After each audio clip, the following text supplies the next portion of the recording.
Hello दोस्तों, आप सभी का स्वागत है फिर से एक बार मेरे इस YouTube channel PG coaching point में। आज हम लोग पढ़ेंगे एक बहुत ही महत्वपूर्ण टॉपिक। वह क्लास 10 का एक छोटा सा केमिस्ट्री का टॉपिक है, जिस टॉपिक का नाम है विरंजक चूर्ण। ठीक है, विरंजक चूर्ण को हम लोग ब्लीचिंग पाउडर भी कहते हैं। यह क्लास 10 यूपी बोर्ड एग्जाम की दृष्टि से देखा जाए तो एक बहुत ही महत्वपूर्ण टॉपिक है। विरंजक चूर्ण के बारे में हमें पढ़ना है और इसकी बनाने की विधियाँ भी पढ़ना है, और इनके कौन कौन से उपयोग होते हैं, कहाँ कहाँ उपयोग किया जाता है, उनको भी पढ़ना है।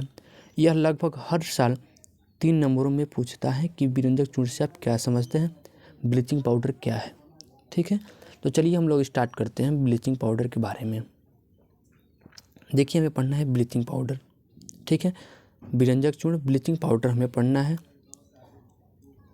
ठीक है, इसके रासायनिक नाम हम लोग जानेंगे। तो इसके रासायनिक 3 नाम होते हैं।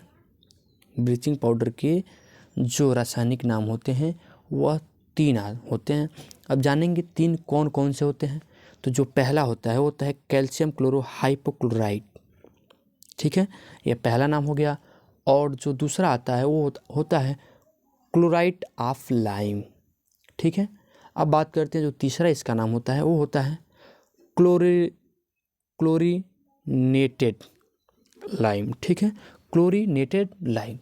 हम लोगों ने इसका रासायनिक नाम 3 जानते हैं और 3 यहाँ पे हम लोगों ने जान लिया। अब बात करेंगे जो इसके सामान्य नाम होते हैं वो क्या क्या होते हैं। ये सामान्य नाम में विरंजक चूर्ण एक होता है और एक होता है ब्लीचिंग पाउडर। ठीक है, इसके 2 रासायनिक नाम हो गए।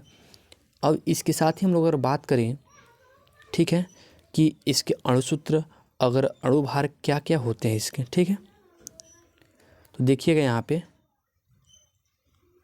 इसके जो अणुसूत्र होते हैं, अणुसूत्र इसको आप लोग अच्छे से याद कर लीजिएगा। जो इसका अणुसूत्र होता है CaOCl2। ठीक है, यहाँ पे देख लीजिए लिखा गया है। ठीक है, CaOCl2। जो इसके अणुभार होते हैं वो होते हैं 127। ठीक है, ये तो हम लोग का अणुसूत्र था CaOCl2, लेकिन जो 127 होता है ये होता है अणुभार। किसका होता है? तो ब्लीचिंग पाउडर का होता है। ठीक है, अब बात करें हम लोग कि इसकी जो निर्माण की विधियाँ होती है वह कैसी होती हैं, क्या होता है इसके निर्माण में। देखिएगा, देखिए निर्माण की विधियाँ में कह रहा है विरंजक चूर्ण का निर्माण शुष्क बुझे हुए चूने पर क्लोरीन की क्रिया द्वारा किया जाता है। यही पूछता आप लोगों की कि ब्लीचिंग पाउडर की निर्माण कैसे होता है, तो आप लोगों को बताना रहता है कि ब्लीचिंग पाउडर का निर्माण इस तरह से होता है। ठीक है, तो देखिए एक है कैल्शियम हाइड्रोक्साइड, जिसको कहते हैं बुझे हुए चूना। ठीक है, इसका सूत्र होता है CaOH का होल्टवाइज, और कह रहा है क्लोरीन से क्रिया कराया जाता है, नहीं क्लोरीन से क्रिया कराया गया यानी Cl2 से। ठीक है, तो ये बना रहा है विरंजक चूर्ण और H2O। ठीक है, यहाँ देखिए आप लोग, यहाँ विरंजक चूर्ण ब्लीचिंग पाउडर आप लोगों को प्राप्त हो गया और साथ ही में H2O प्राप्त हो रहा है हमें।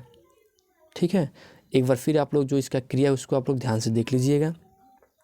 कैल्शियम हाइड्रोक्साइड और क्लोरीन से जब क्रिया कराया गया है तो विरंजक चूर्ण और H2O यानी जल बनाया है। यही आप लोगों की क्रिया पूछता है, निर्माण की विधियाँ पूछता है कि किसे कहते हैं, और साथ में पूछ देता है कि इसके 2-4 उपयोग बताइए। ठीक है, 2 ही लगभग पूछता है। अगर बात करते हैं इसके उपयोग की, तो इसके उपयोग बहुत सारे हैं, आप लोग आसानी से इसको लिख सकते हैं, इसमें कोई दिक्कत नहीं होगा। देखिए उपयोग यूजेज के बारे में हम लोग जानेंगे। कह रहा है विरंजक चूर्ण का प्रयोग विभिन्न पदार्थों जैसे कपड़े, कागज, जूट, लकड़ी आदि का रंग उड़ाने में अर्थात उन्हें विरंजित करने में किया जाता है। ठीक है, लेकिन हमें ऐसा नहीं लिखना था, हमें मतलब स्टेप वाइज लिखना रहता है।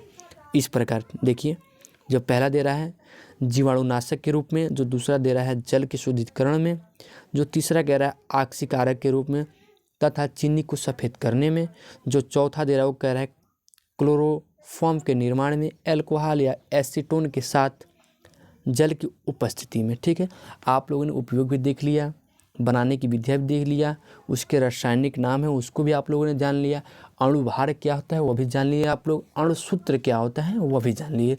तो आप लोग इसको अच्छी तरह से याद कर लीजिएगा। ये 3 नंबर का लगभग पूछता है हर साल। ठीक है, धन्यवाद।